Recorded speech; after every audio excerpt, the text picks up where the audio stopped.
Baik, selamat siang Bapak dosen dan juga teman-teman sekalian. Pada hari ini kami akan mempresentasikan hasil studi kasus kami untuk mata kuliah neraca massa dan energi pertanian. Next.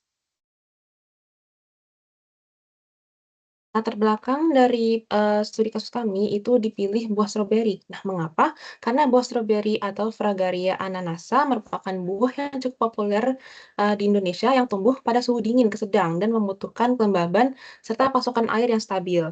Namun, buah ini sangat sensitif dan memerlukan lingkungan yang terkontrol.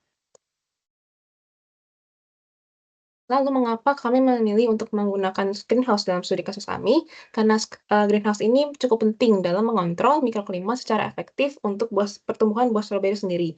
Karena pada siang hari, ventilasi dan kipas pada greenhouse atau rumah kaca ini akan mengatur suhu di dalam dari rumah kaca. Dan pada malam hari, ventilasi akan menutup dan lalu akan memanfaatkan lapisan tambahan untuk mengurangi kehilangan panas. Lalu, untuk di dia sendiri karena suhunya sangat rendah, akan diperlukan pemanasan, tambahan pada greenhouse agar suhu kembali ideal, sehingga, pertumbuhan dari stroberi akan lebih optimal.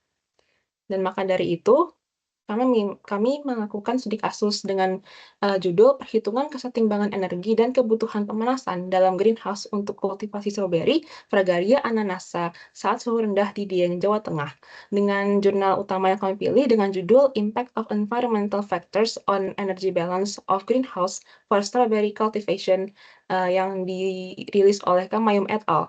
Dengan anggota kelompok ada Rifki, Tania, Zaki, dan saya Nindya. Tujuan dari, studi kasus kami itu yang pertama untuk memahami kesetimbangan energi panas yang terjadi pada greenhouse, dan yang kedua untuk menentukan kebutuhan energi pemanasan greenhouse secara spesifik berdasarkan mikroklimat di Dieng. Baik, selanjutnya merupakan teori dasar dari studi kasus kami.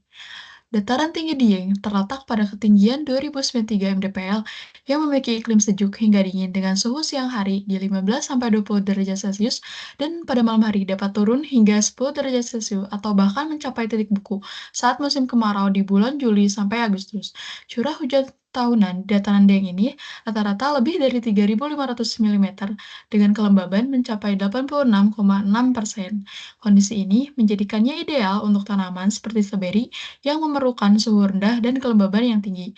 Studi kasus ini diambil tepatnya berada di lokasi Kecamatan Kejajar, Wonosobo Dieng, yang menawarkan lingkungan strategis untuk penelitian mikroklimat dan budidaya stroberi.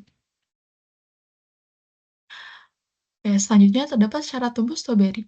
Syarat tumbuh stroberi sangat dipengaruhi oleh faktor lingkungan seperti suhu, fotoperiode, dan cahaya yang akan menentukan pertumbuhan, hasil, dan kualitas buah stroberi.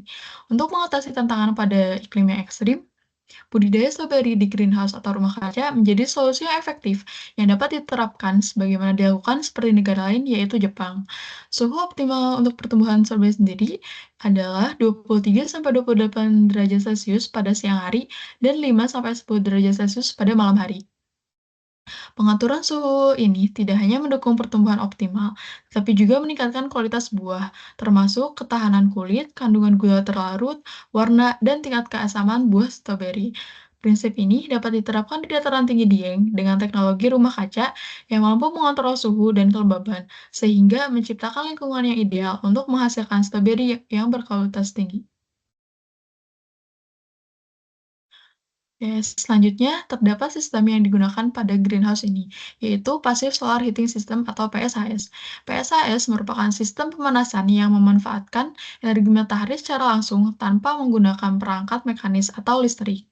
Sistem ini dirancang untuk menangkap, menyimpan, dan mendistribusikan panas dari radiasi matahari melalui komponen atau struktur bangunan sendiri, seperti bahan lapisan, ventilasi, lantai, dan sebagainya. Pemanasan pada PSHS ini sangat bergantung pada sinar matahari, sehingga saat cuaca sedang dingin, perlu pemanasan tambahan dengan perhitungan yang tepat.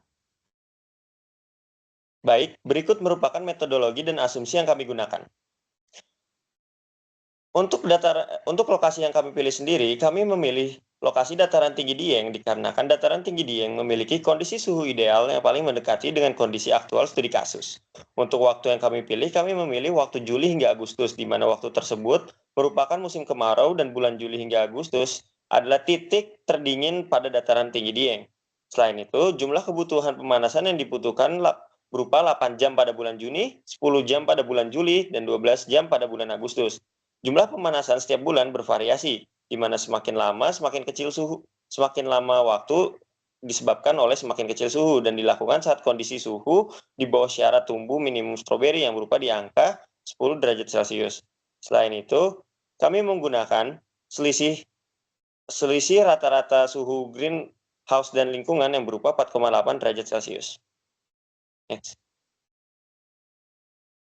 Baik, untuk kesetimbangan energi dan model kalkulasi, dikarenakan sistem kita merupakan sistem steady state atau tunak yang berarti input sama dengan output, maka digunakan beberapa asumsi yang berupa 1. Penyerapan panas oleh bahan penutup rumah kaca dapat diabaikan, penguapan dari tanah dapat diabaikan, transpirasi dari tanaman stroberi dapat diabaikan, dan pertukaran panas radiasi antara bahan penutup rumah kaca dan udara di dalam dapat diabaikan. Berdasarkan ilustrasi di bawah ini, menggunakan hukum satu persamaan termodinamika, didapatkan persamaan di mana Q-rad merupakan net rate perpindahan panas radiasi ke permukaan rumah kaca yang terkena radiasi matahari dan atmosfer. Jumlah net rate ini sama dengan jumlah total heat loss pada sistem yang berupa Qc ditambah Qgr dan ditambah Qv. Qc sendiri merupakan heat loss atau heat transfer yang terjadi akibat material penutup atau cover material yang disebabkan akibat konduksi, konveksi, dan radiasi. Material penutup rumah kaca berupa vinil ganda yang memiliki sifat insulasi sedang, namun sebagian besar energi panas dari dalam rumah kaca tetap hilang karena transfer panas melalui lapisan ini, terutama pada malam hari ketika tidak adanya radiasi matahari. Qgr sendiri merupakan heat loss dan heat transfer yang terjadi melalui tanah, yang dapat terjadi melalui proses konduksi termal. Dalam kondisi cuaca dingin, tanah yang lebih dingin dapat menyerap panas dari udara dalam rumah kaca. Namun, karena seluruh rumah kaca dilapisi oleh vinil, maka Qgr diasumsikan sebagai 0. Yang ketiga, ada Qv, yang berupa heat loss atau heat transfer yang terjadi melalui ventilasi yang dapat disebabkan oleh peristiwa air exchange di mana terjadinya pertukaran antara udara hangat dalam rumah kaca dengan udara dingin dari luar. Udara dingin yang masuk dari luar membutuhkan energi lebih untuk kembali dipanaskan menjadi udara panas untuk pertumbuhan tanaman pada rumah kaca. Selain itu, untuk menghitung kebutuhan pemanasan per bulan, digunakan rumus IM sama dengan Qc dikali H kali N berikut. Next. Baik, selanjutnya merupakan hasil dari pembahasan. Pertama-tama dilakukan perhitungan spesifikasi greenhouse. Greenhouse yang kami gunakan berukuran setengah tabung lingkaran.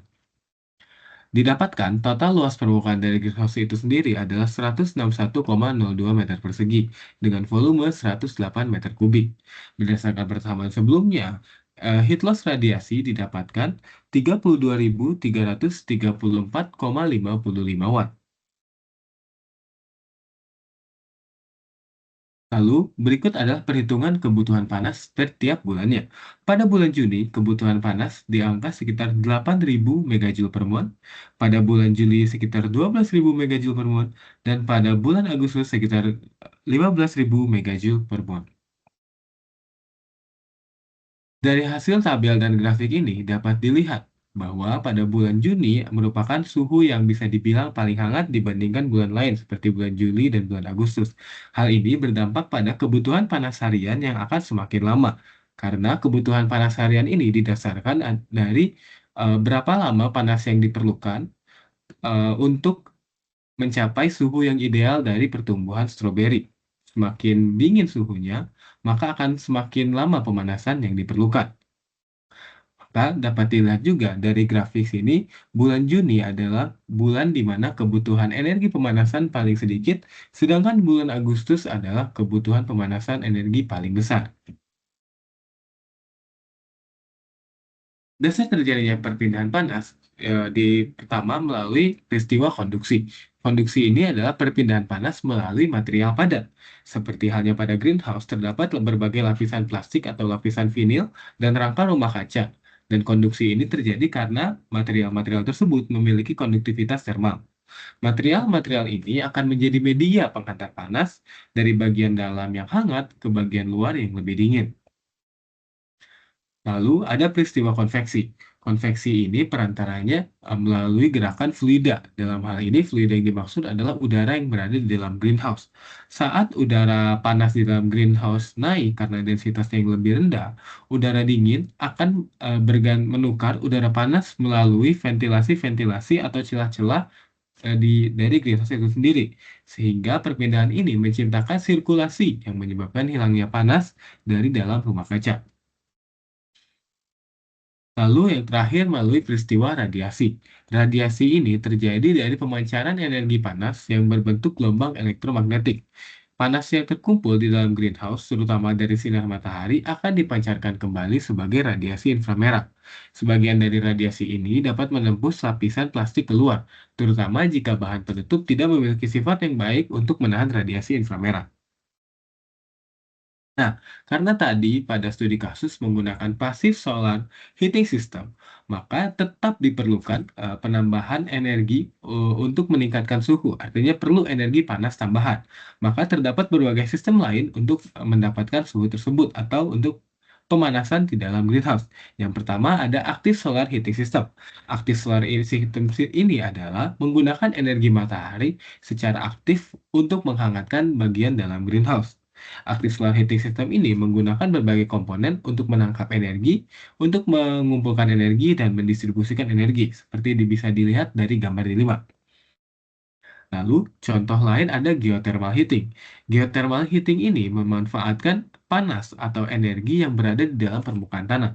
Jadi, akan ada pipa-pipa yang berada di bawah permukaan tanah untuk mendapatkan energi panas dari bumi, lalu ditransferkan ke dalam greenhouse untuk menghangatkan suhu di dalamnya.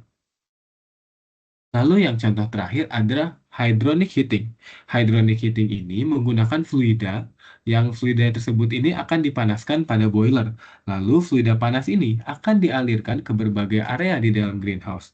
Saat fluida sudah mendingin kembali, akan dikembalikan ke boiler untuk dipanaskan, sehingga suhu di dalam greenhouse dapat meningkat. Maka, studi kasus kami memiliki kesimpulan. Yang pertama, kesetimbangan energi panas yang terjadi pada greenhouse berdasarkan persamaan key radiation adalah 32.334,55 watt. Kedua, kebutuhan energi untuk pemanasan greenhouse di Dieng pada bulan Juni, Juli, dan Agustus secara berturut-turut adalah 8.625,52, 12.289,66 dan 15.374,99 megajoule tiap bulannya. Berikut adalah daftar pustaka yang kami gunakan, dan kami ucapkan terima kasih kepada siapapun yang menonton ini. Kami kelompok 8, pamit undur diri. Wassalamualaikum warahmatullahi wabarakatuh.